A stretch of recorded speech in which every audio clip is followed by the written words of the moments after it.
reading. A couple of decades ago, I had the good fortune to be included in a celebration of Levertov's life. The memory that sticks with me was when we walked together into the evening reception.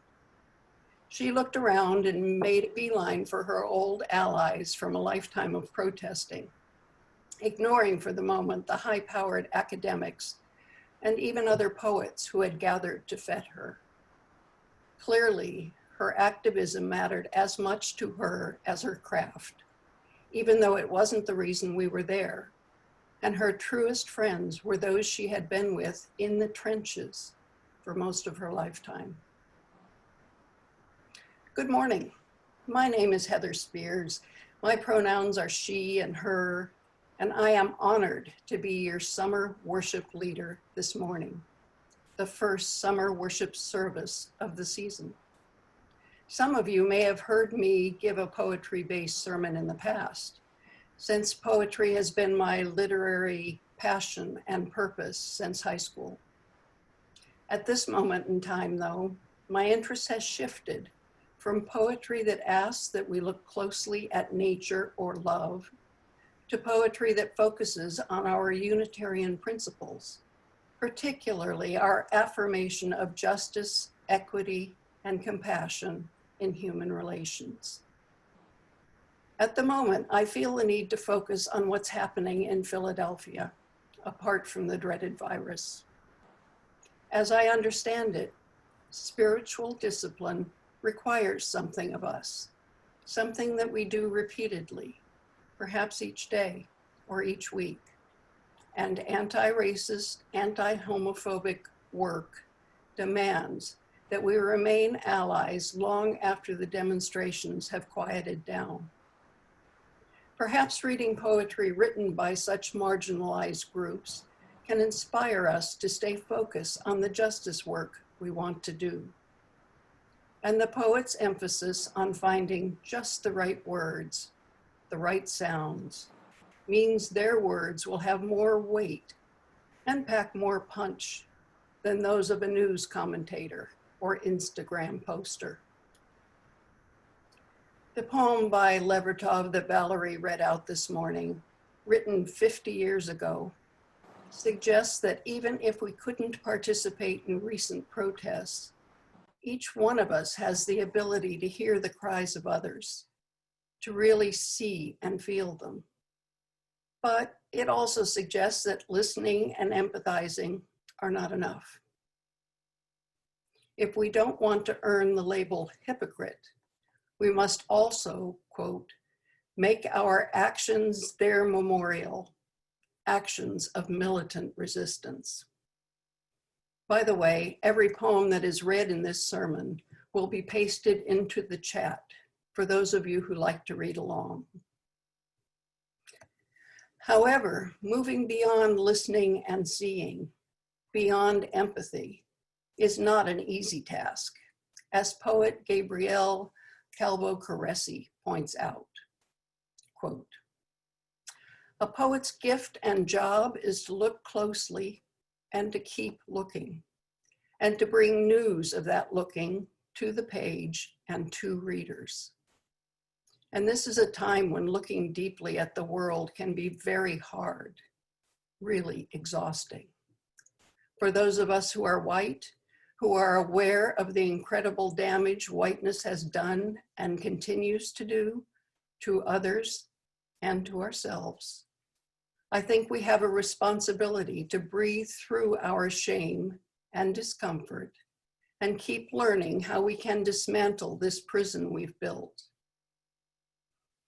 I think we need to talk about not just the dismantling, which can too easily place us in the role of some kind of hero, but about our own difficulty seeing our privilege and truly giving it up. Most recently, a Black trans woman, Dominique Remy Fells, was brutally murdered in Philadelphia. This poem by Joshua Jennifer Espinoza seems particularly apt for this moment. Poem, Let Us Live.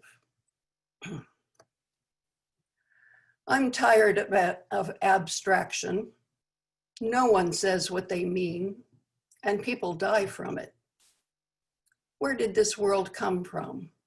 Not nowhere, not nothing. The dead trans women you glance over for a few seconds on Facebook while deciding if the story is worth sharing, all came from somewhere.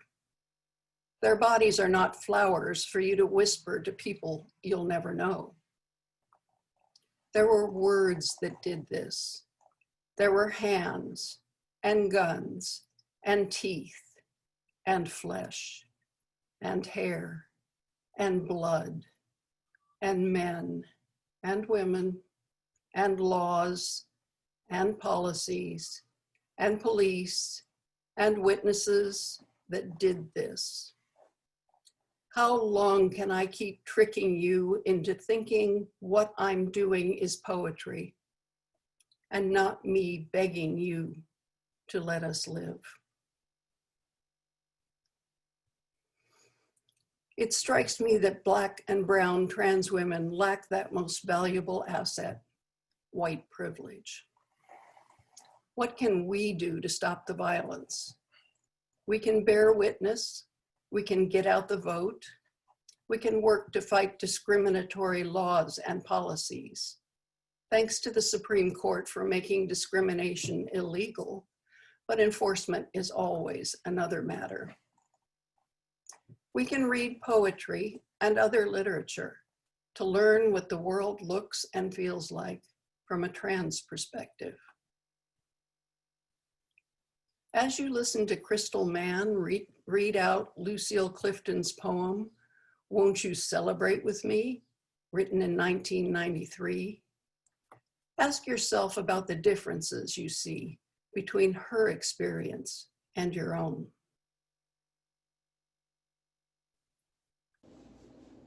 Won't You Celebrate With Me by Lucille Clifton. Won't you celebrate with me what I have shaped into? A kind of life I had no model. Born in Babylon, both non-white and woman. What did I see to be except myself? I made it up. Here on this bridge between starshine and clay, my one hand holding tight in my other. Come celebrate with me. Every day, something has tried to kill me and has failed.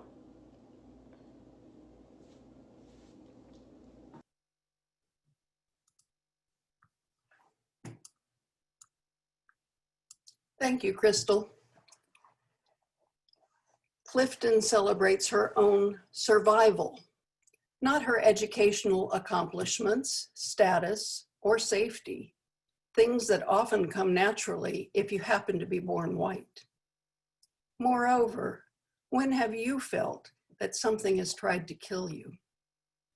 If you're Black or Native American, a person of color, or a member of the LGBTQ community, you may have felt at risk yesterday or all the yesterdays of your life. Whether the murder weapon is metaphorical, being followed around by a shopkeeper lest you steal something, or physical, reading of yet another killing of a Black youth, being bullied or hounded on the street, or stopped by the police and finding yourself spread-eagled on the asphalt. While those of us who are white progressives may have spent time studying the Black experience, it is only recently that we have begun to study or even see our own whiteness. Reading poets like Clifton can help, especially if we contrast their experience with our own. Just as Levertov points out the uncomfortable truths that alienated her audience, so did Langston Hughes, writing a score of years before Levertov. Please listen as Martin Wiley reads Harlem, A Dream Deferred.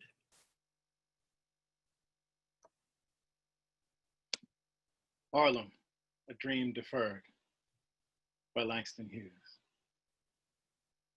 What happens to a dream deferred? Does it dry up like a raisin in the sun, or fester like a sore and then run? Does it stink like rotten meat, or crust and sugar over like a syrupy sweet? Maybe it just sags like a heavy load, or does it explode?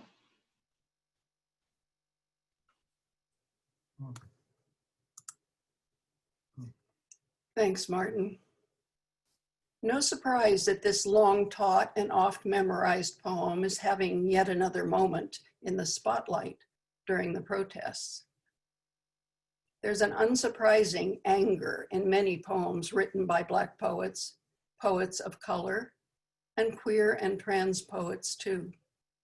Such poems may both give voice to the feelings of some and teach others to see how injustice feels. These poems demonstrate that poetry can teach us about a wide range of experiences and emotions. To learn about the experience of those who are othered in American society is to feel the injustice of it, to feel our hearts groan. We, as UUs, have only to remember our seventh principle to remember the interconnectedness of all things. We are connected by love to all communities, and we are connected most particularly to those who need our numbers to swell in outrage. If you are wondering where to find more such poems, I suggest an internet search for Black poets or trans poets, beginning with the 2 URLs that the chat chaplain will put in the chat. You can also look for poems about whiteness. Each site will provide a poet's published titles, so you can go deeper when you find a poet that you particularly like. We can take hope from the knowledge that we are in this together, a family of choice, a community with shared beliefs. The Black lesbian and poet and feminist philosopher, Audre Lorde, expresses this better than I can. Now, woman power is Black power, is human power, is always feeling my heart beats as my eyes open, as my hands move, as my mouth speaks. I am. Are you ready? Thank you for listening, and may we all be ready for the long fight ahead.